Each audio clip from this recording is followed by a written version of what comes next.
नमस्कार। मैं doctor Anjali Jaipal, associate professor SD government college Beawar. आज का हमारा ई कंटेंट का टॉपिक है सामाजिक प्रतिमान की विशेषताएं, कैरेक्टरिस्टिक्स ऑफ सोशल नॉर्म्स। जैसा कि हम जानते हैं कि सामाजिक प्रतिमान समाज के वे नियम हैं जो समाज द्वारा स्वीकृत होते हैं, जिनका पालन समाज के अधिकांश व्यक्ति करते हैं और जो हमारे व्यवहारों पर नियंत्रण रखते हैं, जो हमें उचित और अनुचित का भेद बताते हैं, जिनका पालन करने पर समाज उचित पुरस्कार देता है और जिनका उल्लंघन करने पर दंड की व्यवस्था की जाती है। सरल शब्दों में हम कह सकते हैं कि समाज में आचरण के नियम ही सामाजिक प्रतिमान कहलाते हैं। इस प्रकार से सामाजिक प्रतिमान समाज में व्यवहार करने के वे निश्चित और प्रमाणित तरीके हैं जो समाज द्वारा स्वीकृत हैं और साथ ही जो हमारे जीवन के हर क्षेत्र में विद्यमान होते हैं। इस जानकारी के बाद अब हम आगे चलते हैं सामाजिक प्रतिमानों की विशेषताओं की ओर। सामाजिक प्रतिमानों की विशेषता में सबसे पहली विशेषता है कि सामाजिक प्रतिमान सामाजिक नियम हैं जिनके पालन की अपेक्षा उस समाज के सभी सदस्यों से की जाती है। अर्थात सामाजिक नियम की प्रकृति सामाजिक होती है, समाज द्वारा समाज के लोगों के लिए बनाए जाते हैं। अतः समाज का सदस्य होने के नाते हम सभी से यह अपेक्षा की जाती है या हम सभी से यह आशा की जाती है कि हम सभी इन नियमों का, इन प्रतिमानों का आवश्यक रूप से पालन करें। दूसरी विशेषता यह है कि सामाजिक प्रतिमान में अनेक छोटे और बड़े नियम और उपनियम होते हैं जो हमें विभिन्न जानकारियाँ देते हैं और जो हमारी विभिन्न क्रियाओं, आवश्यकताओं, संबंधों आदि से संबंधित होते हैं।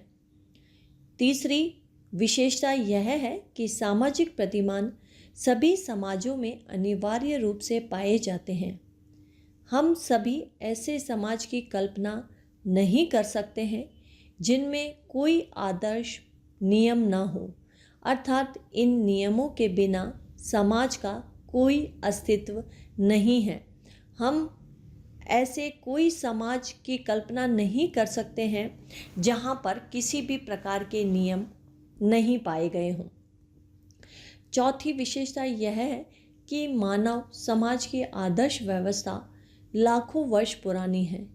इसका विकास मानव समाज के एक अंग के रूप में हुआ है क्योंकि यह मौलिक सामाजिक आवश्यकता की पूर्ति में सहायक है। सामाजिक प्रतिमान मानव समाज के साथ ही उत्पन्न हुए हैं। अगली जो हमारी विशेषता है वह यह है कि सामाजिक प्रतिमान का पालन बाह्य रूप दबाव के कारण नहीं किया जाता है, वरन इसलिए किया जाता है कि लंबे समय से उनका पालन करने के कारण ये मानव व्यवहार के अभिन्न अंग बन चुके हैं और ये मानव यह स्वयं संचालित होते हैं और अपने व्यवहार में आजीवन इनका पालन करता है। अर्थात इसका कहने का यह मतलब है कि सामाजिक प्रतिमानों का पालन हम दबाव के रूप में नहीं करते हैं, बल्कि इनका पालन हम सहज रूप से करते हैं, क्योंकि लंबे समय तक हर एक जीवन के पक्ष में हम इनका पालन करते हैं। अतः ये हमारे व्यवहार के अभिन्न अंग बन जाते हैं। हम विभिन्न क्रिया करने से पहले, विभिन्न अंत्य क्रिया करने से पहले, सामाजिक संबंध बनाने से पहले, सामाजिक क्रियाएं करने से पहले इनके बारे में सोच विचार नहीं करते हैं। ये सहज रूप से हमारे जीवन का एक अंग बन जाते हैं। अगली विशेषता यह है कि सामाजिक प्रतिमान मानव का पथ प्रदर्शन करते हैं तथा उनके अपने व अन्य व्यक्तियों के बारे में निर्णयों को निर्धारित करते हैं। सामाजिक प्रतिमानों के पालन तथा उल्लंघन से ही व्यक्तित्व एवं समाज की बहुत सी समस्याएं उत्पन्न होती हैं। अर्थात यह हमें किस तरह की अंतःक्रियाएं करनी है, किस तरह से सामाजिक क्रियाएं करनी है, किस तरह से हमें सामाजिक संबंध बनाने हैं, किस तरह से हमें अपनी आवश्यकताओं की पूर्ति करनी है, इन सभी चीज़ों के बारे में ये हमें निर्देशित करते हैं। और यदि हम इन निर्देशों का पालन नहीं करते हैं, उल्लंघन करते हैं, तो हमारे व्यक्तित्व के लिए, स्वयं के लिए, समाज के लिए बहुत सी समस्याएं उत्पन्न होती हैं।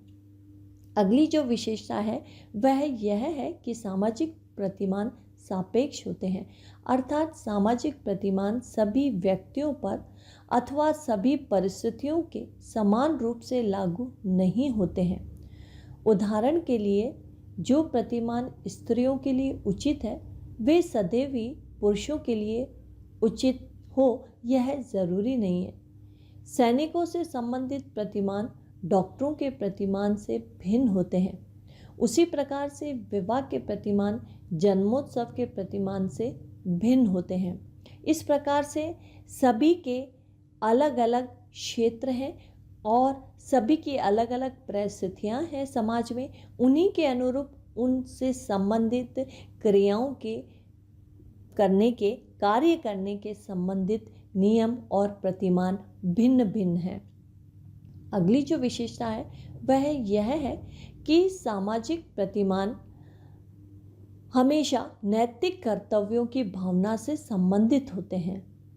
अर्थात वे ये बताते हैं कि किसी भी व्यक्ति को विद्यमान परिस्थिति के अनुसार ही कुछ विशेष प्रकार के व्यवहार करने चाहिए।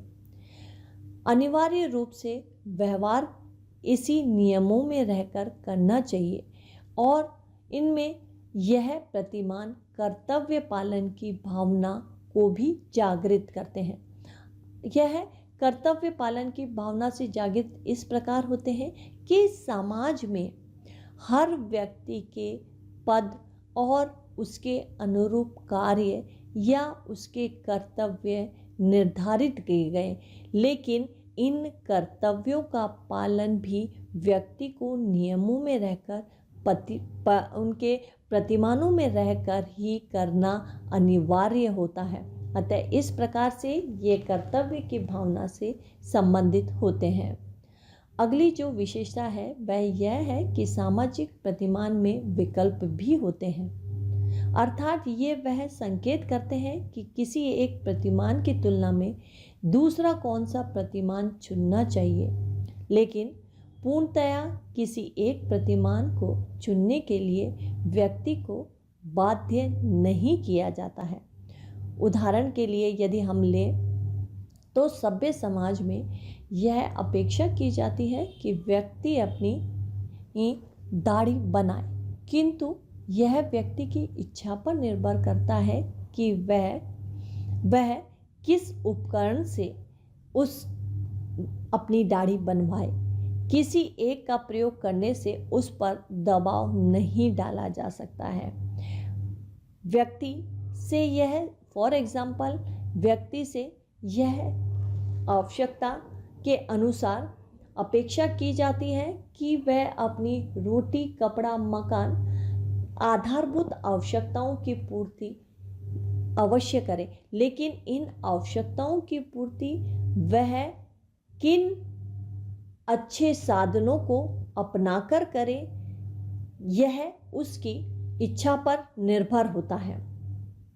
अगला यह है कि सामाजिक प्रतिमान लिखित और अलिखित दोनों ही प्रकार के होते हैं। फॉर एग्जाम्पल, प्रथा, परंपरा, रूढ़ियाँ, फैशन अलिखित सामाजिक प्रतिमान है तथा कानून लिखित प्रतिमान है। अगली विशेषता यह है कि सामाजिक प्रतिमानों का संबंध सामाजिक उपयोगिता व आवश्यकताओं से है। अतः आवश्यकताओं के बदलने के साथ साथ सामाजिक प्रतिमानों में भी परिवर्तन आता है।